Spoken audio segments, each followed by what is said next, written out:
Hello, Ken Creager here with Black Swan Financial Advisors. I'm just starting a new recording. I needed to re-record this retirement killer sequence of returns. My chart was wrong, had the wrong numbers, which actually it shows a lot better when you get the right numbers. So anyway, let me do the disclaimer first, of course. Absolutely everything you hear, see, this video, and on my website is for educational and informational purposes only. Nothing can be considered investment advice. So anyway, let's jump into this. It's super important, especially it's December 30th, 2022. And this year we've had a really rough year. The NASDAQ, I think, is down about 35% right now. Bonds are down over 30%.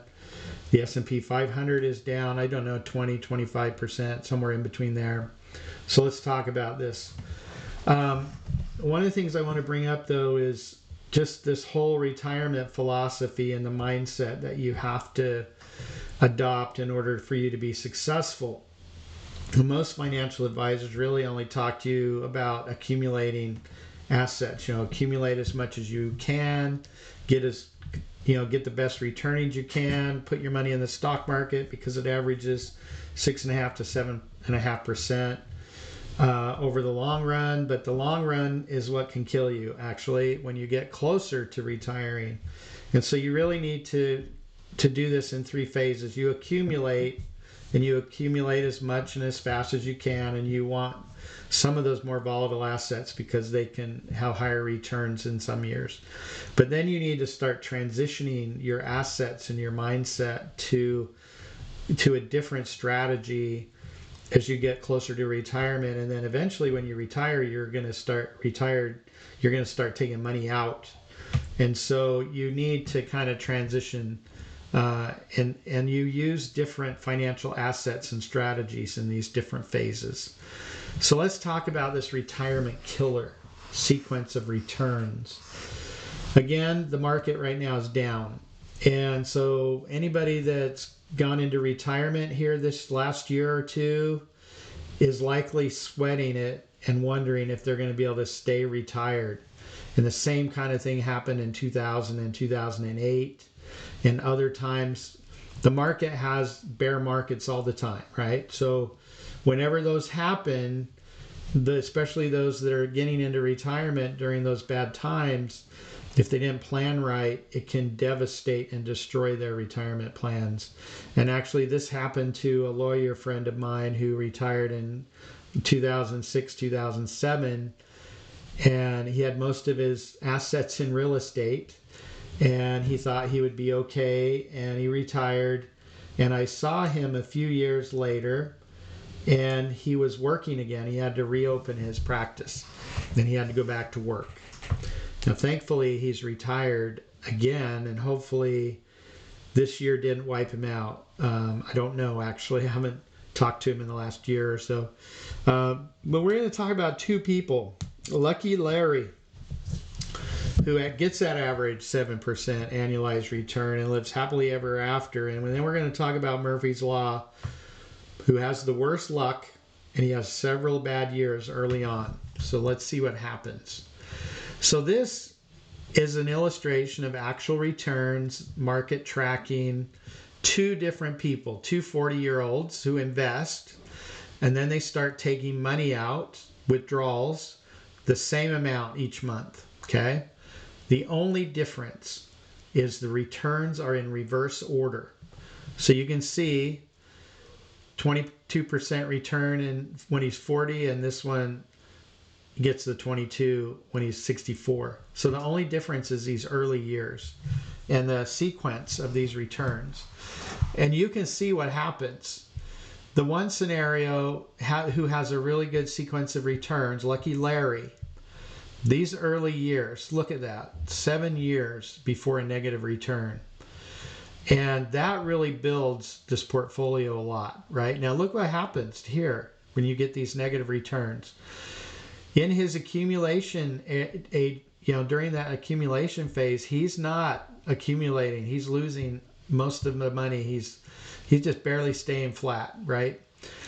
And then what'll happen is Lucky Larry, when he's 90, he has plenty of money, and you can see these negative returns right here. These last 3 years, they go down pretty steep right here, but he has a lot of money. He's okay. But Murphy ran out of money. Probably around the age 80, he needed to go back to work at Walmart. So anyway, let's talk about, here's a real scenario. I just did some numbers based on this year. Next year is likely, we're probably going to have a recession. I would bet more on a down year than an up year in 2023. And it could be a significant down time. So in 2008, during that the bear market total, it went down over 50%. So this is that scenario. And he had $1 million when he retired at the beginning of the year, and he took 50 out.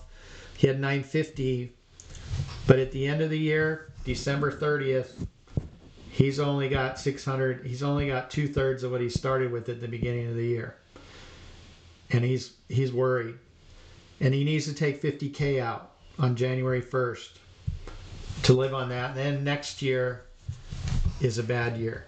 Murphy has the crappiest luck. Okay, so look what happens at the end. In one year from today, Murphy has less than half of the money he started with 2 years ago. Okay, so then he has to take money out again, but thankfully he made 10% this year. But look what, 10% of 450 is not enough to cover that 50K he had to take out.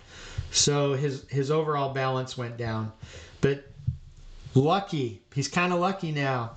He made 20% 2 years in a row. So in 3 years, he makes 50%. And so what happens is he's lucky. His balance is growing, but he still has to take that money out to live on. And guess what? 50K is no longer 5% of the $1 million. It's more than 10% of what his balance is. And then he has another down year. And this is really bad. Okay. So 2 down years in a row, and Murphy's going back to work. Okay. There's a way to get around this. There's a way to be lucky. Actually, it's not luck, it's planning. Okay. And what you need to do is you need to put some of your assets into an investment that cannot lose money. And there are investments like this out there. They participate in market-like gains, but what happens is when the market goes up, they only get to participate in, say, 60% of the up. So if it's a 10% year, like in year 3, they get 6%. If it's 20, they get 12%. Okay? But in down years, they can't lose money. Okay, so down year, the floor is 0%. So what happens? Again, well, the stock account is losing 32%, but this other account doesn't lose anything. So you took the 50K out at the end of the year, you have 854. Then you take 50K out again, you lose 25% in the stocks, but you don't lose any money in the other account. And so now you're still at 753. And then you get a good year. And remember, this account is still going to get 6% and this account gets 10. So, and we took 50K out and we're just about even. And then the next year, these 20% gain years, we actually make a significant, we increase our retirement account in those years. And then we have that devastating 30% and 15% down years. And look what happens. But look what happens. Instead of having 221,000 or 212, you still have $644,000 in your retirement account. It's very likely that this would be able to last until you died, no matter how many years you lived. But a plan like this is going to have a lot more likelihood of success than a plan like this one. So anyway, I would encourage you to take into account this sequence of returns. And think about it. Contact me if you want to talk more in person. And thank you for watching my video. Again, educational purposes only. We'll see you later. Bye.